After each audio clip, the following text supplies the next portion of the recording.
Ça y est, le plan de sobriété énergétique du gouvernement a été annoncé la semaine dernière pour nous sortir de cette crise, car on le sait, entre la raréfaction du gaz due à la guerre en Ukraine et notre système très bien fait qui engendre du coup l'inflation, sans oublier la crise climatique, l'heure est aux économies d'énergie et pas à notre nez la menace de coupure cet hiver. Donc le gouvernement, dans son plan de sobriété énergétique, a annoncé viser une réduction de 10% de la consommation d'énergie dans le pays au programme, miser sur la responsabilité plutôt que la contrainte et que les services de l'État soient exemplaires.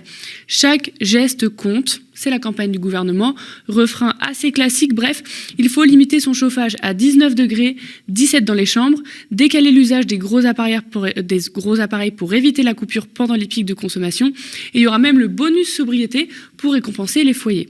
Sont prévus aussi un bonus pour le covoiturage, 150 millions pour la rénovation des bâtiments publics, couper l'eau chaude dans les bâtiments administratifs, baisser la température dans les bâtiments publics, les gymnases, limiter l'éclairage public, encourager le télétravail, ou encore limiter les fonctionnaires à rouler à 110 sur l'autoroute. Il y en a encore d'autres. On a pu aussi voir nos ministres en col roulé ou en gilet en laine, car il fait un peu plus frais maintenant dans les ministères. Bref, alors ça a évidemment suscité pas mal de réactions, des moqueries, de la colère, ou encore une indignation face à la déconnexion du gouvernement quand on sait que ces gestes sont déjà appliqués par la plupart des précaires et classes moyennes pour économiser. Thomas, toi, qu'est-ce que tu penses de ces mesures et de ces conseils du gouvernement pour appliquer cette sobriété énergétique ? C'est exactement ce que tu as dit. C'est-à-dire qu'il y a un tiers des Français, déjà un tiers, donc c'est quand même pas mal, c'est plus de 20 millions, qui vivent tous les hivers comme ça. C'est-à-dire qui contrôlent vraiment leur chauffage, qui mettent des pulls, qui chauffent que les pièces où ils sont et qui éteignent les autres, qui regardent leurs factures parce qu'ils n'ont pas de moyens et qui le disent eux-mêmes, qu'ils ne pourront pas faire plus d'efforts. Vous voyez, il y a déjà ça. Et puis il y a une autre partie des gens qui sont un petit peu un ventre mou, là, qui font quand même un petit peu attention, puis il y a une partie qui ne font pas du tout attention parce que ça ne les impacte pas. Et aujourd'hui encore, et on le voit bien dans la carte de consommation qui a été publiée dans un journal, que les plus grosses consommations d'énergie sont dans l'ouest parisien, là où il y a les gens les plus riches. Donc plutôt que de donner des conseils comme ça, comme si on était tous sur un même niveau, un pied d'égalité, je pense qu'il faudrait aller donner des conseils à ceux qui ont les moyens et qui consomment énormément d'argent. Donc il y a eu ce débat sur le jet privé, mais le jet privé, voilà, c'est une personne qui a énormément d'argent, qui consomme énormément d'énergie. Donc là, il faudrait peut-être à celui-là le contraindre. Donc la vraie question, moi j'ai du mal avec l'adaptation individuelle. Parce qu'en réalité, c'est un levier extrêmement faible. Ceux qui ont les moyens, ils ne s'adaptent jamais. Mais jamais, même là, aujourd'hui, je pense que ceux qui ont les moyens ne s'adaptent pas, ils s'en foutent. On dit le blackout, ils s'en moquent. Et ceux qui n'ont pas de moyens sont contraints. Par leur budget. Donc l'adaptation individuelle, elle est extrêmement faible. C'est pour ça qu'il faut que l'État prenne en charge normalement. Et ce n'est pas les gens qui doivent s'adapter, c'est les structures qui doivent changer. Et est-ce que notre système énergétique, il n'était pas déjà un peu affaibli par les politiques précédentes ou même par notre gouvernement actuel avant cette crise ? Si, complètement, et c'est ça qu'il faut regarder. En fait, chaque fois qu'il y a une crise, si on demande aux gens de faire des efforts, c'est que rétrospectivement, il y a eu des choix qui ont été très mauvais. Alors effectivement, c'est une guerre, c'est un point important. C'est une guerre qui touche un gros producteur de gaz, un des plus gros au monde, il faut le dire, un des plus gros producteurs de pétrole au monde également, et un des plus gros producteurs de blé avec l'Ukraine. Donc il y a des impacts, c'est clair. Mais il y a quand même un certain nombre de choix qui n'ont pas été faits. Dans quelle situation serions-nous si on avait rénové ne serait-ce que 500 000 habitations par an ? 500 000 habitations, c'est ce que prévoyait le Grenelle de l'environnement, sous Sarkozy. Ça remonte à 15 ans. Voilà, on n'a jamais fait 500 000. Si on avait fait ces 500 000, on aurait peut-être pu se passer du gaz russe. Probablement que oui. Mais on ne les a pas fait. On a toujours fait 2 fois moins. Pourtant, c'était le Grenelle de l'environnement. Il y a beaucoup de chercheurs. Moi, je prenais 1 million de rénovations par an. 1 million de rénovations par an, c'était un investissement, certes, de 20 milliards, mais c'est un investissement qui rapporte. Puisqu'il y a une étude allemande qui montrait que chaque euro investi dans le bâtiment, dans la rénovation thermique des bâtiments, rapportait entre 2 à 4 euros de recettes publiques supplémentaires. Pourquoi ? Parce que ça crée des emplois non délocalisables, parce que là, vous rénovez sur place. Quand le bâtiment va, tout va, donc ça crée de l'activité, et donc ça crée des rentrées publiques. Et je veux dire, c'est ce qui s'est vu dans les rénovations de bâtiments sur fonds publics en Allemagne. Donc nous, pourquoi on ne l'a pas fait ? Bon, on ne l'a pas fait parce qu'il ne fallait pas, donc on a fait des crédits d'impôt, on a fait des subventions, mais un crédit d'impôt, si tu refais tes fenêtres, c'est 10 000 euros. Donc tu avances 10 000 euros et tu as un crédit d'impôt après. Qui peut avancer 10 000 euros aujourd'hui ? Voilà. Donc finalement, vous avez 5 millions de personnes qui ont rénové leur bâtiment, leur habitation, 5 millions. Tu as 4 millions qui vivent dans des passoires énergétiques qui ne veulent surtout pas les rénover parce qu'ils n'ont pas les moyens. Et puis, tu as 25 millions d'habitations encore qui restent à rénover. Pourquoi on ne l'a pas fait ? Si on l'avait fait, on aurait pu là. Là, ce n'était pas nous qui devons économiser. C'est les structures qui auraient permis de moins consommer d'énergie. Ce qui est une bonne chose. Moins on consomme d'énergie, mieux c'est. La meilleure énergie, c'est celle qu'on ne consomme pas. Changeons les structures plutôt que de demander aux gens de s'adapter constamment, alors que déjà un tiers s'adapte totalement. Donc il y a un certain nombre de choses comme ça qui font qu'aujourd'hui on en est là. Il y a aussi les choix énergétiques. Les choix énergétiques, il n'y a eu que des stop and go. C'est la pire des choses.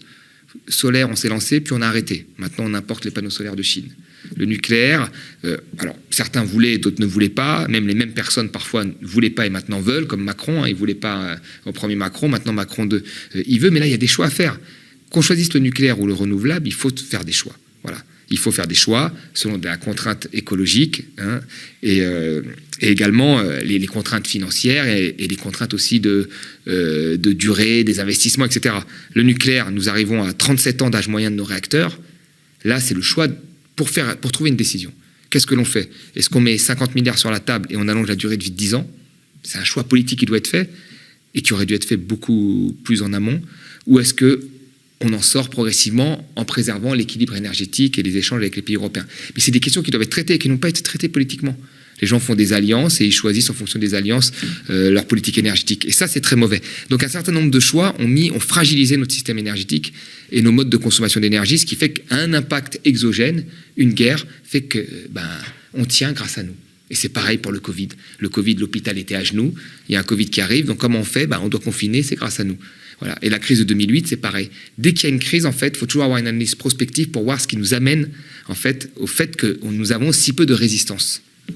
Est-ce qu'il y a des risques de blackout d'être totalement dans le noir sans énergie, etc., pour éviter de tout angliciser cet hiver ? Alors déjà, tous les ans, il y a des risques de blackout. Tous les ans. Parce qu'il y a des centrales qui sont parfois à l'arrêt, il y a des accidents qui font que on n'arrive pas à produire plein pot, parce qu'il y a des températures parfois qui chutent trop. Donc les risques de blackout, ils ont toujours existé. D'accord ? Là, effectivement, s'il y a un certain nombre de facteurs, il se met à faire très froid, nous manquons d'approvisionnement en gaz, parce que vous savez, en fait, dans l'électricité, vous avez un ordre du mérite. Vous avez au début les barrages, ensuite le nucléaire, et ensuite les centrales à gaz et à charbon. Voilà. Donc, quand on est en heure de pointe, on utilise tout. Quand on est en heure normale, il y a l'énergie de base, le nucléaire. Donc, dans les heures de pointe, s'il se met à faire très froid et qu'on allume un peu trop les chauffages, qu'on allume un peu tout, etc., il est possible qu'il y ait des blackouts parfois. Bon, après, il y a tout un tas de systèmes qui permettent de baisser l'intensité, de le répartir un petit peu sur toute la France et d'éviter les blackouts. Mais chaque année, il y a un risque depuis longtemps. Et pareil, on fait comme si on découvrait ce risque-là. Mais tous les ans, il y a un moment où on nous dit, y a-t-il un risque de blackout ? Tous les ans. Vous voyez ? Comme tous les ans, les urgences des hôpitaux sont prêtes à craquer. Et on le savait, et on fait rien. Et après, il y a le Covid, on se dit, ah tiens, elles sont remplies, c'est grave. Voilà, et là, il y a une guerre, ah bah tiens, on va manquer d'énergie, c'est grave. Mais tous les ans, on est borderline. Vous voyez, et rien n'est fait.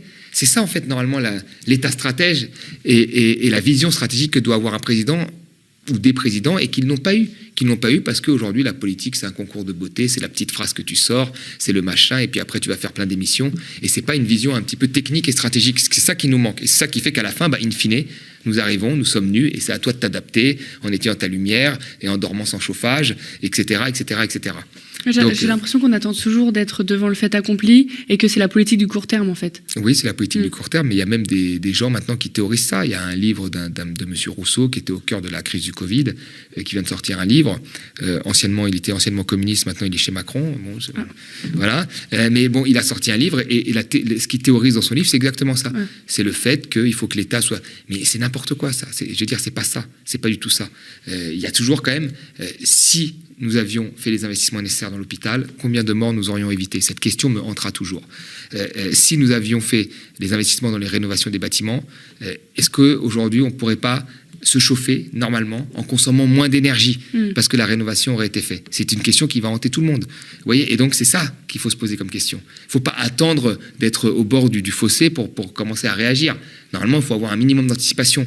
Et là, les signaux, les alertes, quand on est dans l'énergie, étaient là depuis longtemps, longtemps. Et d'ailleurs, le patron d'EDF l'a dit, depuis longtemps. Et à l'hôpital, si on suivait les manifestations et les revendications des gens, les signaux, les alertes étaient là depuis longtemps. Et eux-mêmes avaient interpellé le président de la République à plusieurs reprises. Donc, il ne faut pas faire comme si on découvrait au dernier moment les choses. Les gens savaient, en fait. Et les gens savaient aussi que là, sur l'énergie et sur la rénovation des bâtiments, ça n'allait pas assez vite. Est-ce que c'est pas, malgré tout, une bonne chose que les gens commencent à s'habituer à consommer moins d'énergie, même si les réelles responsabilités sont ailleurs et qu'il faut se méfier de la théorie du colibri qui peut permettre de masquer, en disant que si tout le monde fait un petit geste et de masquer les grandes responsabilités, on est d'accord, mais est-ce que c'est pas une bonne chose malgré tout si, moi, à titre personnel, je trouve que c'est une bonne chose. Pourquoi ? Parce que, en fait, pendant très longtemps, on nous a fait croire que l'énergie était quelque chose d'illimité. Et c'est le nucléaire aussi qui nous a fait croire ça. Parce que le nucléaire produit de l'énergie en masse. Donc si tu produis de l'énergie en masse, tu n'as pas besoin de rénover, tout va bien, voilà, tu mets ton chauffage électrique, parce qu'il y a de l'énergie en masse. Donc ça nous a fait croire que l'énergie pouvait être accessible à l'infini et très facilement. Donc il fallait faire attention à ça.